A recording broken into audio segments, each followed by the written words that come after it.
The cry at the airport. The morning crowd moved like a grey river under the bright screens and cold lights of the airport. People dragging suitcases and sleepy children and paper cups that steamed in their hands. And in the middle of that rushing noise stood a small black girl with eyes swollen from tears and a backpack hanging crooked on one shoulder. And her voice rose thin and brave above the rolling announcements as she said that her mum died this morning and she had nowhere to go. And for a breath the crowd seemed to pause, then fold around her like water around a rock. Some people looking down, some people looking away, and some whispering that someone else would help. She held herself steady the way a child learns to stand in a storm, fingers white on the backpack strap, and she kept speaking because silence felt like a cliff, saying that her name was Maya and her mum was fine last night. And then the chest pain came like a fist in the dark, and the ambulance lights turned their small apartment into a sea of red. And she had called an aunt who never answered, and an older cousin who sent a message that said, "Sorry, I cannot help." And now the nurse told her to find a safe adult, and the word safe felt heavy and strange in her mouth, because safe had always been her mother's voice and her mother's hands, and now both were gone. People passed close enough to hear and close enough to smell the fear that hangs on a child who has lost her anchor, and some of them gave the quick sad smile that is really a shield, and some gave advice without stopping their feet, and a man in a suit told her to find security, and a woman pushing a stroller said a prayer under her breath and kept moving, and Maya's throat burned and her lips shook, and still she did not sit down, because sitting felt like sinking, and she had a promise to keep, because her mother had said, "Take care of your brother," and her brother was only 5, and he was with a neighbor who could not keep him long. Across the polished floor, a tall man with tidy hair and a jacket that cost more than the cars outside slowed his stride. His name was Adam, and people who knew his net worth called him a billionaire, with a mix of envy and awe. But none of that mattered at this moment, because something in the girl's voice cut through the glass shell he wore around his life, a shell built from meetings and jet fuel and calendars that told him who to be. And he felt the old ache stir, the one he buried under a the ache of a boy who once waited in a crowded station with a paper bag and a hope that someone would notice he needed help. Adam watched the security desk 20 yards away, watched the way the officers scanned crowds, the way fishermen watch water, and he watched the girl who kept speaking even though speaking seemed to hurt, and he saw how she straightened each time she said her mother's name, as if the name itself lent her spine a little iron, and he knew the choice rising like heat in his chest. To walk on and trust the system to catch her, or to step out of his stream and stand beside her in the cold wind of her fear. Maya shifted her weight and swiped at her face with the back of her hand. Her backpack sagged open at the top, where a notebook stuck out. On the cover her mother had written one line in a neat hand that said, "You are braver than you think," and she glanced at it now, and her mouth trembled, and another wave of noise rolled over her from the departing crowd, and she tried again, telling the space around her that her mum's phone was with the hospital and her own phone was almost dead, and she had a neighbor waiting with her brother, but the neighbor had work soon, and she needed to get to them, and she did not have bus money, and the world smelled like coffee and cleaner and jet fuel, and none of those smells felt like homey. Boy with headphones slowed and handed her a bottle of water and said, "Stay strong," and moved away before the words had time to land. A couple in matching hoodies opened their wallet, but then argued in low voices and closed it again and hurried on. A flight attendant in crisp blue paused and squeezed Maya's shoulder and said she would call someone, and then her radio crackled and duty pulled her back into the river. And for a breath, Maya felt the floor tilt and the high ceiling spin, and she thought she might fall. But she locked her knees and stared at the board that flashed flight numbers and promised destinations that felt as far as stars. Adim took 2 steps toward her and stopped. His assistant was a few paces behind him, reading updates off a phone, speaking about a delayed investor and a board member who wanted answers and a car waiting at the curb, and Adam listened without hearing, because his heart was busy with the math that matters, the kind that measures what it costs a person to keep standing when the ground gives way. And he remembered a winter night long ago when he learned that sometimes the world does not break you with blows, but with the cold indifference of people who keep walking, and he felt shame for every time he had been one of those people. And then he moved again. He stepped into Maya's small circle of air, and the crowd pressure shifted. A few faces turned, because faces always turn toward wealth, even when they do not know why. But Maya did not see any of that. She saw a tall man with eyes that looked like they had known long nights, and she saw a hand that did not reach to take her by the elbow like she was a problem to be moved, but stayed loose at his side like he had come to listen. And he said his name was Adam, in a voice that was steady but soft, and asked her name, and asked if she had eaten, and asked where her brother was. And each question landed like a plank on water. She told him about the neighbor watching her brother in their building across town, about the landlord who had been kind but was 3 months tired of being kind, about the last night when her mother laughed at a silly show and then pressed a hand to her chest and said it was probably nothing. And Maya's breath hitched and she bit it back because tears felt like weakness and she needed strength. And Adam did not tell her to stop crying and did not tell her to be brave. He let the silence hold for a long moment, and then he said, "We are going to make sure you reach your brother, and we are going to make sure you are safe today." And the words "we are" sounded like a bridge over a dark river. His assistant arrived beside them with a cautious smile and a measuring look, explaining that the car and the meeting could not wait, that there were contracts and cameras and a reputation to manage. But Adam kept his gaze on Maya and asked if she had a number for the neighbor, and she nodded and pulled a folded paper from the front pocket of her backpack, the paper soft from being held too tight, and he handed his phone to her, not to his assistant. And Maya dialed with careful fingers, and when the neighbor answered, Adam listened while Maya said, "I found help. We will be there soon. Please keep him with you a little longer." The neighbor sounded relieved and tired and wary, the way people sound who have their own storms to manage, and she warned that she had to leave for work in an hour. And Adam thanked her, and his assistant started to protest again, but he lifted a hand without looking, and the protest softened into silence. And he told Maya they would leave right now, and she hesitated because leaving with a stranger is a rule you do not break. But the nurse had said find a safe adult, and something about the way this man stood beside her rather than above her made the word safe stretch to fit his shape. They walked together through the moving crowd, and people made space because people always make space for certainty. And Maya clutched the backpack and kept glancing at the notebook corner as if it were a lighthouse, and Adam matched his long stride to hers so she did not have to hurry,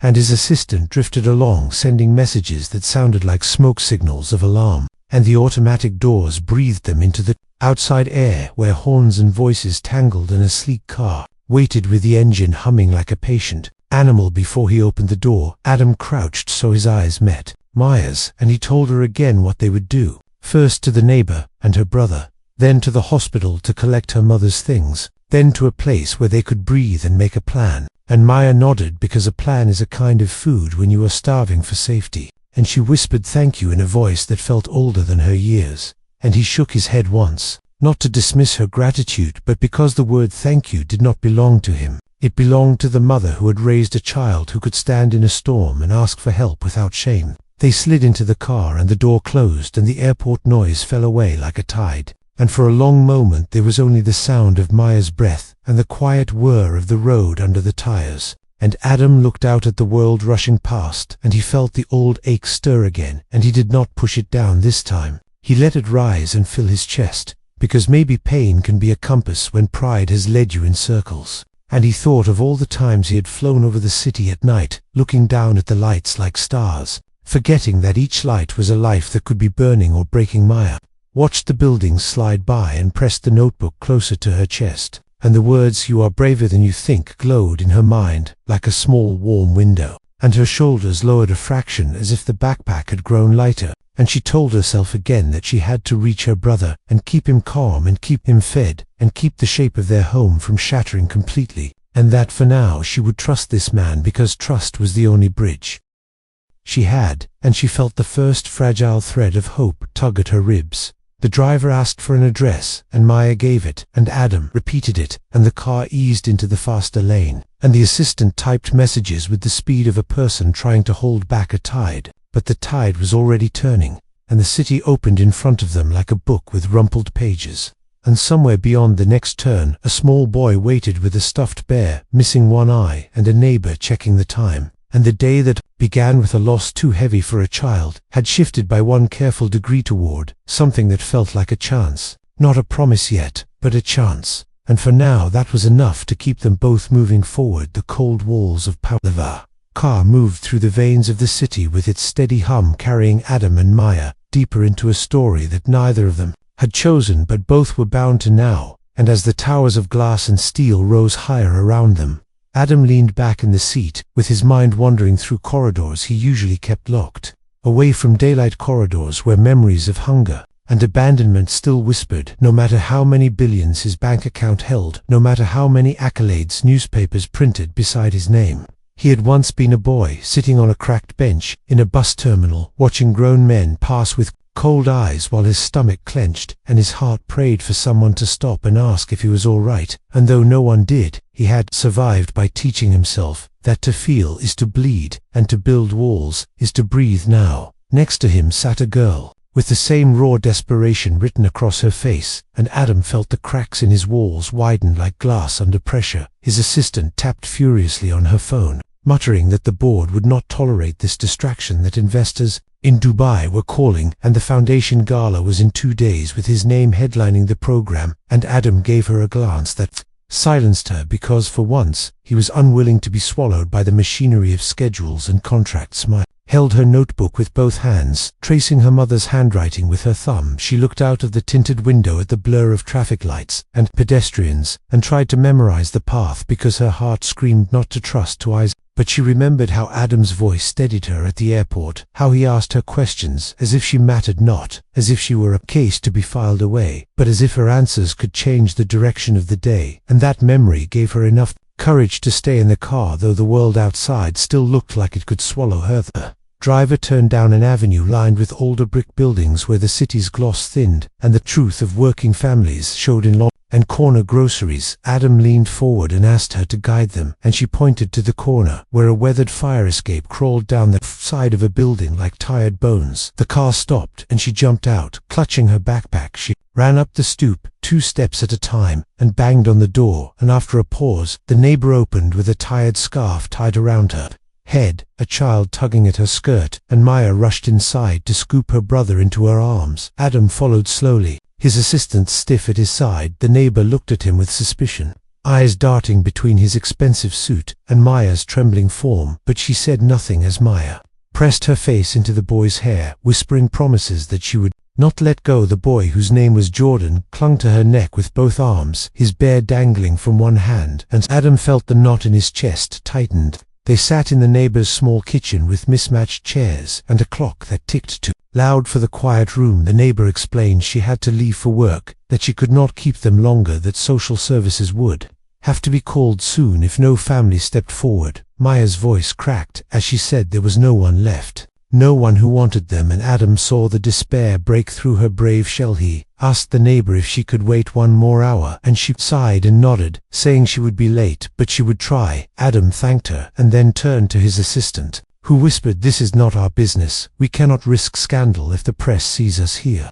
Adam ignored her because for once the cold walls of power that had shielded him all his life were suffocating, and he needed to breathe something real. He knelt in front of Jordan, asking if he liked bears, and Jordan nodded, clutching the ragged toy tighter. Adam asked if he liked airplanes, and Jordan's eyes widened with a flicker of wonder, and he whispered yes, and Adam smiled faintly, promising to show him one soon. Maya watched this exchange with disbelief. How could a man who lived in glass towers and spoke with presidents sit on a cracked linoleum floor and talk gently to her brother, as if the boy's voice mattered more than any deal being struck across oceans? In that moment, Adam felt the stirrings of something dangerous to men of his world: vulnerability, because to care is to risk being torn open. Yet he could not walk away, not when he remembered how it felt when nobody came, not when he saw himself reflected in Maya's unblinking eyes. The assistant stepped out to make hushed calls, while Adam asked Maya to tell him more about her mother, and Maya began slowly, haltingly, to weave the story of a woman who had worked 2 jobs, cleaned offices at night, and nursed patients in a clinic by day, who had shielded her children from the noise of eviction notices and the hunger of empty refrigerators, who laughed even when her body was tired beyond reason, who told Maya she was braver than she knew and told Jordan he was smarter than the world allowed him to believe, and who had kept a secret that no one else knew. Adam listened without interrupting, because every word sounded like the echo of a life he had buried under money and fame, and yet could never escape. He thought of his mother, a woman with calloused hands, who once patched his torn jacket with thread, so fine it held longer than he expected, and he remembered how he had run away from home at 15, vowing never to be poor again, but in climbing to power he had abandoned the softness that had once saved him. Maya wiped her face with the sleeve of her jacket, saying her mother had collapsed while preparing breakfast. Her last words were to take care of Jordan, and then the ambulance came, and then nothing. The doctor said heart failure, and that was it. She said it flat, but her eyes told the weight of it. Adam felt the air press heavy around them. The assistant returned with a warning. The media were sniffing around already. Someone at the airport had posted a picture of him with the girl the headline machine was grinding to life. Adam stared at her until her voice faltered. Then he said, "Let them write what they want for once." He would not live by the cold walls of power that cared only for image and ignored humanity. He looked back at Maya and Jordan, and he made a choice, though he had not yet spoken it out loud. He felt the shape of it in his chest, a choice that would shatter his carefully built fortress of wealth and respectability, but also a choice that might save more than just these two children. It might save the boy inside him, who had never forgiven the world for its indifference. The neighbor gathered her things and left for work, leaving the three of them alone in the dim apartment, the clock still ticking loud, the light from the window catching dust motes that spun like small ghosts. Maya whispered to her brother that everything would be all right, though her voice wavered. Adam rose to his full height and said, "We are leaving together now. We will not wait for the system to decide for us. We will decide."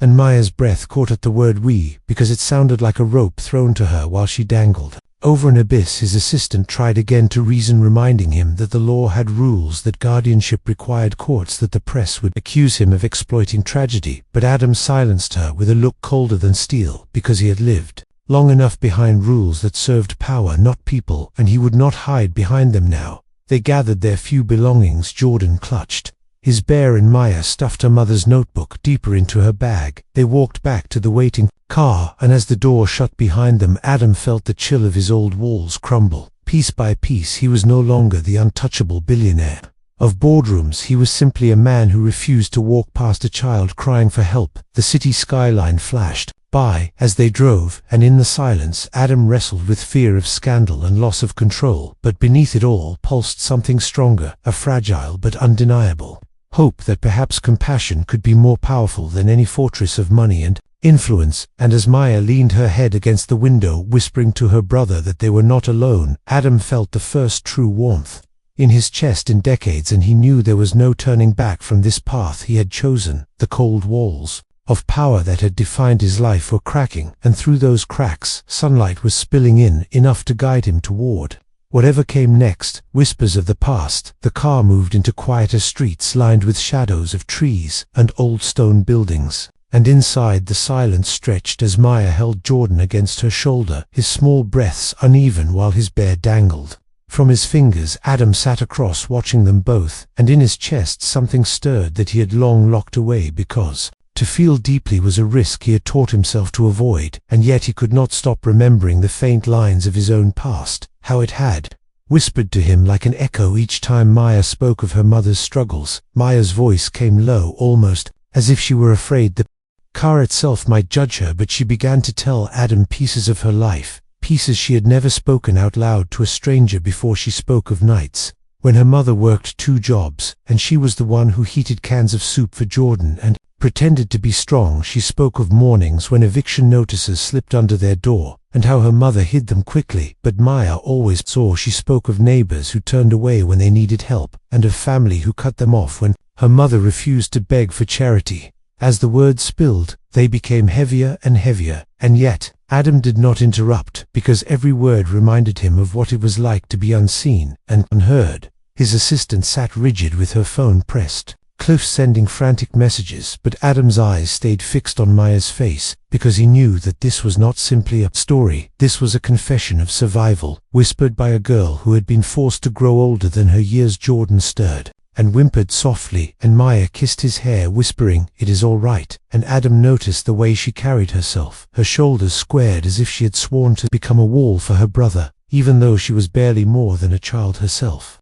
Adam's mind drifted back to a night in a shelter, when he had promised himself something similar, promising that one day he would never again be powerless, but power had come wrapped in ice, and now he wondered if perhaps he had traded away too much of his soul to keep that promise. The car slowed near the hospital where her mother's belongings were kept, and Maya's hands tightened around the notebook. She whispered that she needed to go inside. She needed to bring back what little remained. Adam told her he would go with her, but she shook her head, saying this was something she must do alone. The driver stopped at the curb, and Maya stepped out, the evening sun spilling gold over her face. She walked with determination through the hospital doors. Jordan, in her arms still clutching the bar, Adam watched her go, and something inside him ached, because it was not right that such weight rested on shoulders so young. His assistant leaned forward and said, "This is a disaster waiting to happen. The press is circling already. You must protect yourself." But Adam leaned back and closed his eyes, because he knew what mattered now was not his image, but this fragile pair of lives that had stumbled into his path. Inside the hospital, Maya walked the long white corridor past nurses who moved like swift ghosts. She reached the desk and asked for her mother's things, her voice steady but her fingers trembling. The clerk gave her a small plastic bag containing a phone, a purse, a folded sweater, and a pair of worn shoes. Maya clutched it to her chest like treasured, tears burning in her eyes. She whispered to Jordan that these were pieces of their mother, that they could keep. Jordan hugged the sweater, pressing his face into the fabric as if searching for a scent that would anchor him. When Maya returned to the car, Adam noticed the way her chin lifted higher, as if the bag was not heavy with loss, but heavy with meaning. She sat down quietly, placing the items on her lap, and for a moment, no one spoke. The city outside rolled on with indifferent rhythm. Adam finally asked if her mother had ever spoken of her past, of family, of anyone who might step forward, and Maya gave a faint, bitter laugh. She said, her mother once told her that silence runs in families. Some people choose not to hear your cries, because to listen would make them responsible. She said her mother had been cut off years ago by relatives who could not accept her choices, by people who thought love was measured in convenience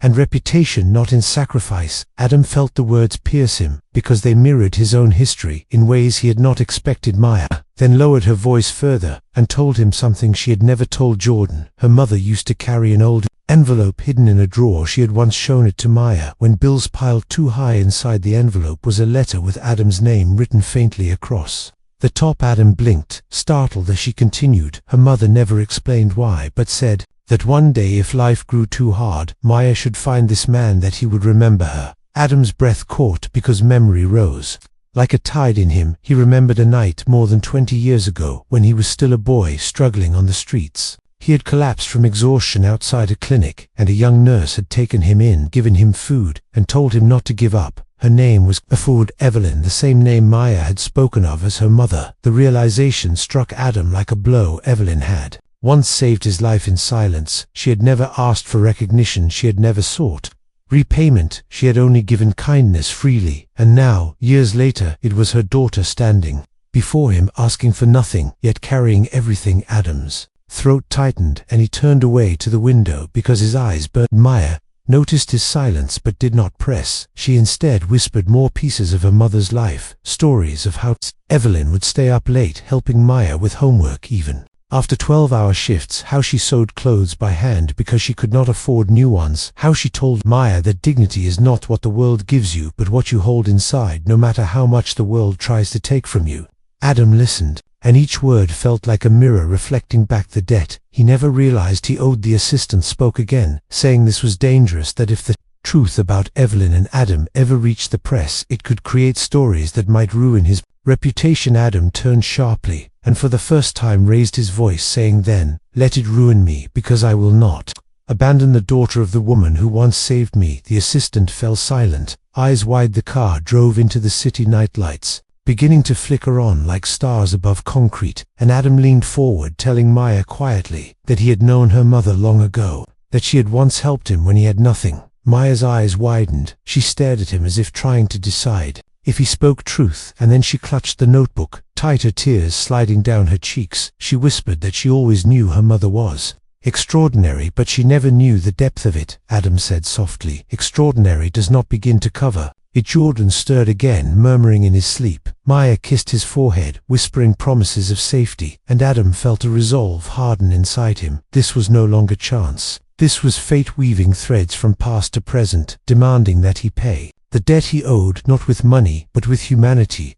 the car finally stopped outside Adam's private residence, a towering building guarded by iron gates. His assistant muttered about scandal, but Adam ignored her. He opened the door and gestured for Maya and Jordan to follow. They hesitated, their small figures dwarfed by the looming structure, but he knelt again, telling them that within these walls they would be safe. Tonight and tomorrow they would decide together how to face the storm ahead. Stepped forward, holding her brother's hand, her other hand clutching the bag of her mother's belongings. She whispered to herself that her mother had once said light finds its way through even the smallest cracks, and she prayed silently that this was true. Adam walked beside them, feeling the weight of his past pressing against the present, and for the first time in years he welcomed that weight, because it reminded him of the man he still could become inside the grand hall with marble floors and chandeliers. Maya's eyes widened, not with envy but with disbelief, that two worlds so far apart could exist in the same city.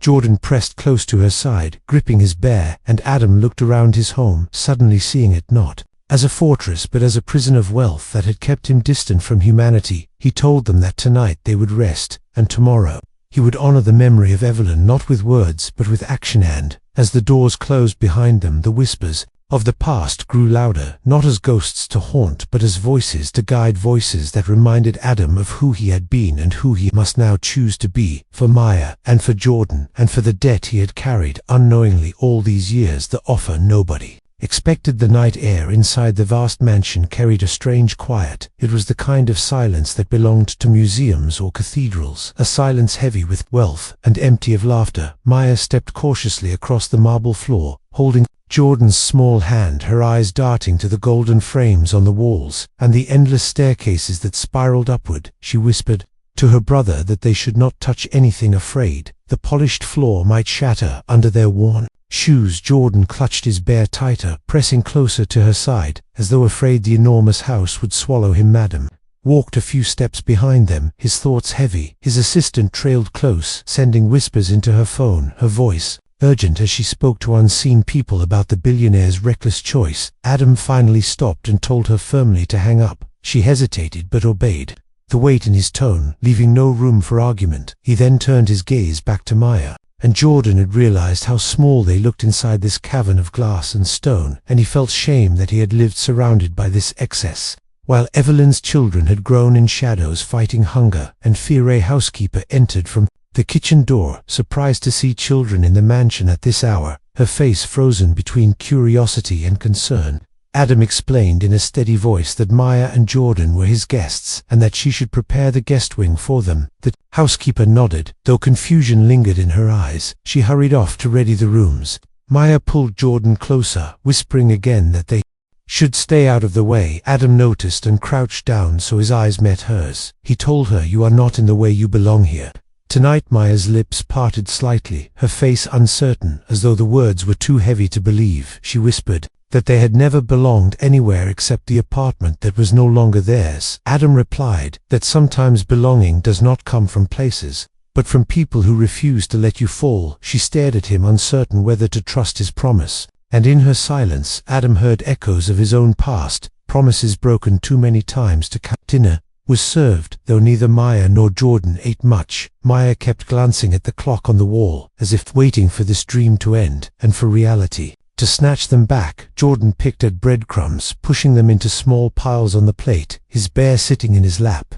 Adam encouraged them to eat gently, but did not press. Instead, he shared small stories of when he was a boy on the streets, and how someone kind once gave him a meal when he thought the world had forgotten him. Maya listened carefully, her eyes studying him as though weighing his truth against the sharp memory of her mother's warnings about trusting strangers. Dinner. Adam asked Maya to join him in the library while the housekeeper watched Jordan with cartoons. Maya entered the library and stopped in awe at the walls covered in books. She whispered that her mother loved books more than anything, and always said they were doors to places she could never afford to travel. Adam felt the words strike deep, and he motioned for her to sit at the grand desk, though she chose instead to stand, her backpack clutched tightly in her arms. He told her plainly that he wanted to help her and her brother, that he did not want to hand them to a system that might scatter them into different foster homes. He said he could provide safety, education, and a roof until she was old enough to choose her own path. He expected her to be relieved, but instead she frowned. Her brows knitting together, she whispered, "What will you want in return?" And her voice trembled, not with anger but with fear. Adam realized at that moment how deeply she had learned to distrust offers of kindness, because too often they came with hidden chains. His chest ached, and he spoke slowly, telling her that he wanted nothing in return except the chance to repay a debt to her mother, who once saved his life. He said Evelyn had given him hope when he was a boy with nothing, and now fate had brought her children to him, and he would not turn away. Maya's eyes glistened, though she turned her head, as if hiding the tears. She whispered that she did not want charity, she wanted dignity. Adam replied that dignity comes not from refusing help, but from standing tall no matter who walks beside you. Their voices carried into the hallway where his assistant waited. She stepped into the room, her face pale with anger. She told Adam that this was reckless, that people would accuse him of exploiting tragedy, that lawyers would descend, that the board would demand answers. She said, adopting, or even sheltering these children would ignite scandal. Adam's jaw tightened, and he replied that scandal meant nothing compared to the safety of two children whose lives were crumbling. His assistant argued that people would say he acted out of guilt, or worse, that he had some hidden motive. Adam rose to his full height and said, "Then let them say what they want. Truth will stand when lies crumble." Maya watched this exchange with wide eyes. She had seen adults argue over bills, over food, over money, but never over her safety, and the realization struck her with trembling force, that perhaps for the first time someone was willing to fight for her, and not against her. She whispered softly that she did not care what the world thought, if Adam truly meant what he said. Adam turned back to her and knelt so his voice met her fear. He told her that his wealth had built walls of power, but those walls were cold and empty, and now he wanted to break them down to build something real for her and her brother. In the silence that followed, the housekeeper entered gently with Jordan, who had fallen asleep, his bear pressed to his cheek. Maya gathered him into her arms. Adam said quietly that tomorrow they would begin the legal process to secure guardianship. His assistant gasped, saying this was madness, but Adam cut her off, his eyes blazing with a fire that had been long buried. He declared that this was not madness, but redemption. The housekeeper lingered at the door, whispering that she had never seen him like this before, and that maybe it was the first time. He looked like a man instead of a monument. That night Maya laid her brother down in the guest room, a bed softer than anything they had ever known. She sat beside him, stroking his hair, whispering lullabies her mother once sang. Adam stood in the doorway watching unseen, his heart swelling with emotions. He had trained himself to silence. He returned to his study and sat alone at the desk, staring at old photographs, one of which showed Evelyn in her nurse's uniform, smiling faintly though her eyes looked tired. He pressed the photo between his hands, whispering a promise to his spirit that he would not fail her children. Morning came with golden light spilling across the vast halls. Maya woke to the sound of birds outside the window. She had dreamed of her mother's voice telling her to trust the light. She rose and found Adam waiting with breakfast laid out. She hesitated, but he urged her to sit and eat, and for the first time in days she tasted food without choking on grief. Jordan giggled softly at the sight of fruit arranged neatly, and his laugh carried through the room like sunlight breaking storm clouds. Adam felt warmth spread in his chest. The assistant returned again with warnings, saying reporters were outside already, cameras waiting, questions sharp as knives. She begged Adam to release the children to the authorities to protect himself.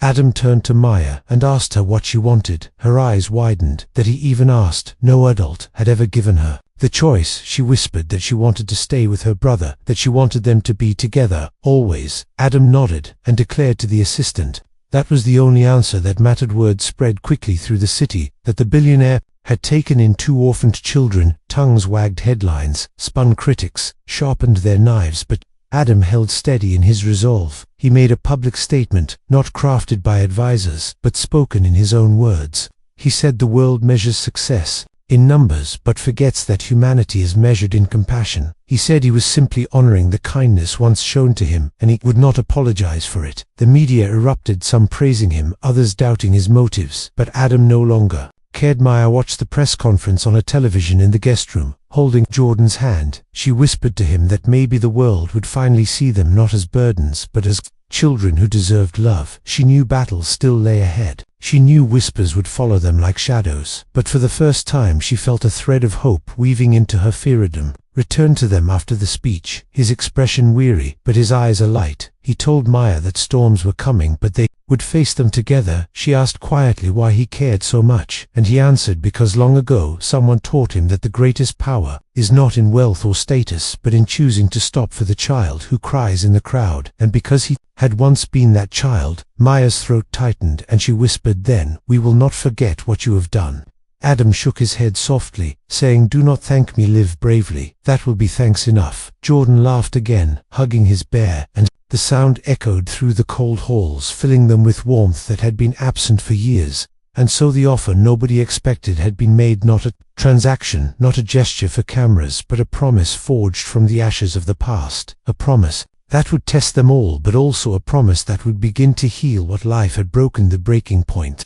The storm did not wait long to arrive. It came with flashing cameras and loud questions that followed Adam everywhere he went. When he stepped out of his building, microphones pressed close, asking why a billionaire would suddenly take in two poor children. Some voices praised his humanity, while others accused him of seeking attention and hidden motives. Some said it was pity, others whispered darker rumors that clung like smoke. His assistant grew frantic, warning that this was spiraling out of control, that his empire was built on image, and if that image cracked, the empire might fall. But Adam no longer measured his life in the same way. The weight of truth pressed heavier than the weight of reputation. Inside the mansion, Maya began to feel the pressure too. She caught sight of headlines on the television, words that twisted her story into something unrecognizable. Some articles painted her as a desperate beggar who had clung to Adam at the airport. Others questioned if her mother had schemed for this outcome, planting her children into the billionaire's life. Maya felt her stomach twist with shame. Though she knew that lies were not her fault, she held Jordan tighter, whispering to him that they were not pawns, that they were still human, though the world tried to proliferate them as something less. One evening, as thunder rolled outside, Adam found Maya sitting in the library, her small hands clenched around the notebook, her eyes dark with worry. He asked what troubled her, and she whispered that she hated the lies. She hated the way people looked at them as though they were thieves, stealing a place they did not earn. She whispered that maybe they should leave, maybe they should disappear before the storm drowned them. Adam listened silently. Then he knelt beside her and told her that truth always finds a way to break through lies, but only if you hold steady. He told her he had once run from storms, and each time he ran he lost more of himself, until nothing remained but shadows. She listened, though her lips still trembled. That night Adam dreamed of Evelyn. He dreamed of the night long ago when she found him half collapsed outside the clinic. He remembered her voice telling him, "You are not finished yet. You are stronger than you know." He remembered the way she had given him food and warmth without asking for his name, without demanding payment. She had saved him simply because it was right, and he woke with tears on his face, realizing that this was not just about paying a debt, it was about honoring the truth of who she had been. The next morning he gathered Maya and Jordan in the great hall. His assistant stood nearby, looking nervous.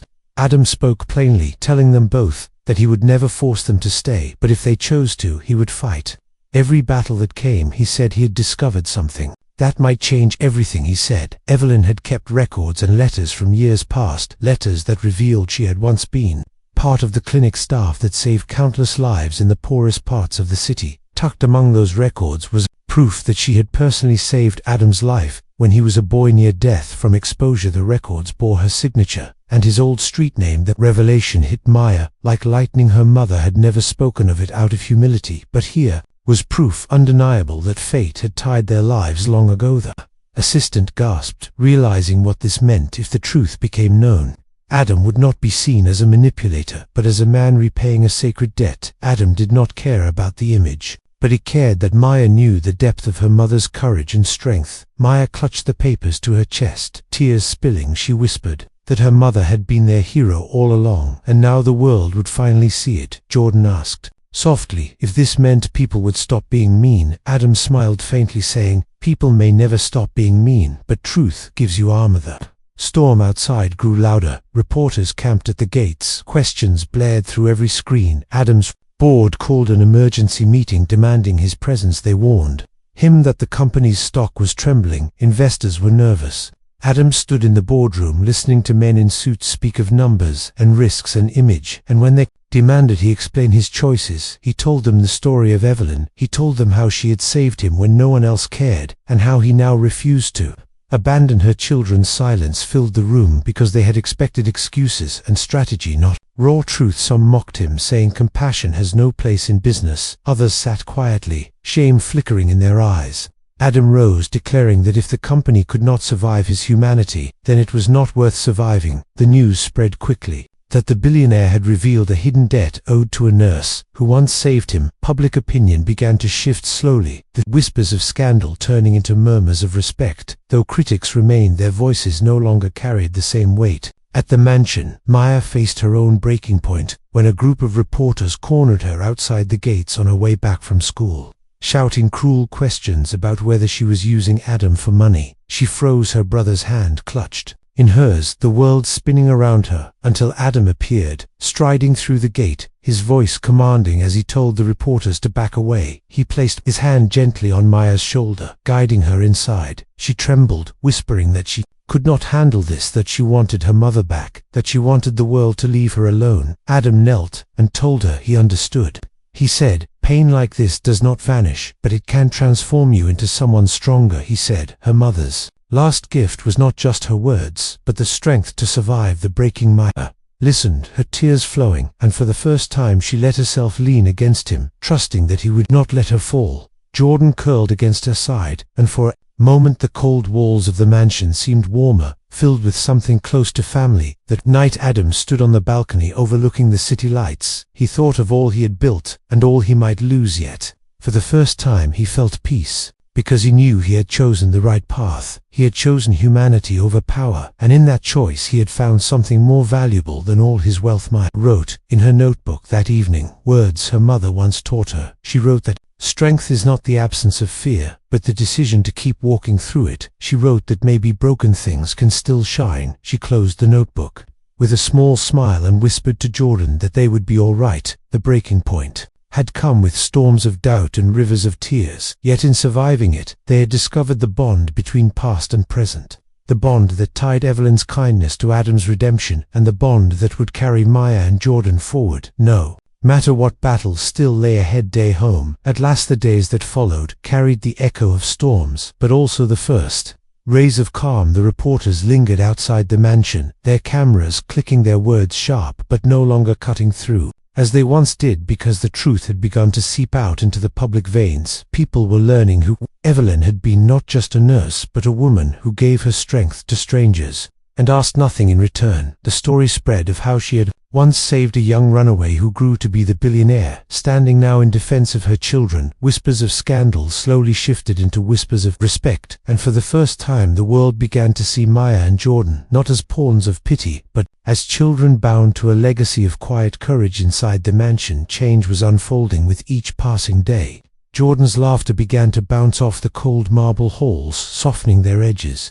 The bear that never left his hand now sat at the breakfast table with him, receiving equal shares of pancakes and fruit. Maya found herself exploring the endless shelves of the library, her fingers tracing the spines of books her mother would have loved. She began to read aloud to her brother at night, stories that lifted them away from grief, if only for a while. Adam often stood in the doorway, listening, the warmth in his chest growing each time he heard their voices fill the emptiness that had haunted his home for so many years. Yet challenges did not vanish. Lawyers called meetings, papers needed to be signed, courts needed convincing that this arrangement was not exploitation but salvation. Adam sat through hours of questions, his assistant whispering strategy into his ear, but each time he answered with plain truth. He told them of Evelyn's kindness, he told them of his debt to her, he told them that the world could take his wealth but not his right to honor her memory in protecting her children. The judges studied him, some skeptical, some softened, but in the end it was Maya's words that struck the deepest. She stood in the courtroom holding her brother's hand, her voice trembling yet steady as she told them she did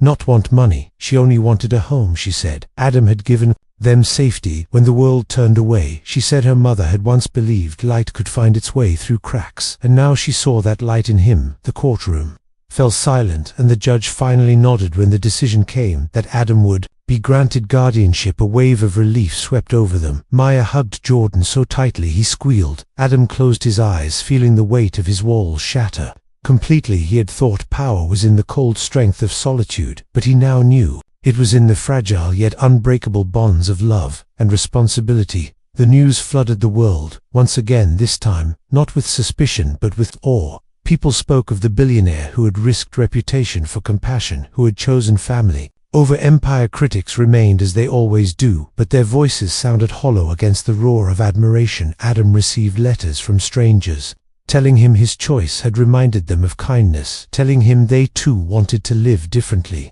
The mansion gates no longer felt like barriers, they felt like bridges connecting his world to those who had once seemed far below life.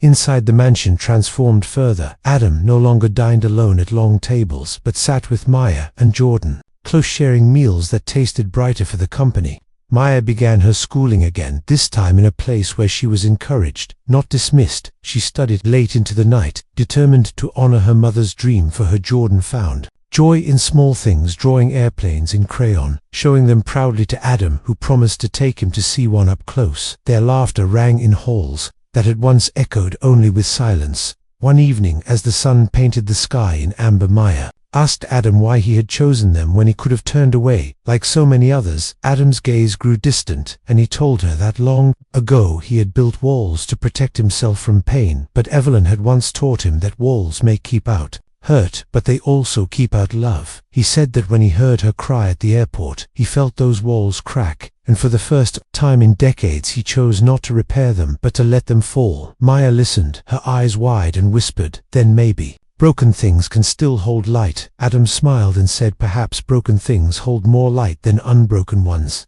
In the quiet that followed, they watched Jordan chase fireflies in the garden, his laughter ringing like bells. Maya leaned against Adam's arm just for a moment, allowing herself to rest, allowing herself to trust, and Adam felt the ache of years lift, replaced by a peace he never thought he would know. Time passed and the world moved on, but inside the mansion, life continued to grow. Adam became more than a guardian. He became a father figure, someone who listened, someone who stood firm, someone who reminded Maya and Jordan every day that they were not alone. Maya grew stronger, her voice steady, her dreams alive. Jordan grew bolder, his laughter constant, their lives stitched together not by blood but by choice and compassion. So the story that began with a cry at the airport found its end, not in wealth, not in fame, but in a home built from courage, from sacrifice, from love that crossed time and fate. The cold walls of power had shattered, and in their place stood warmth, family, and the enduring truth that compassion is the greatest legacy a person can leave. The end.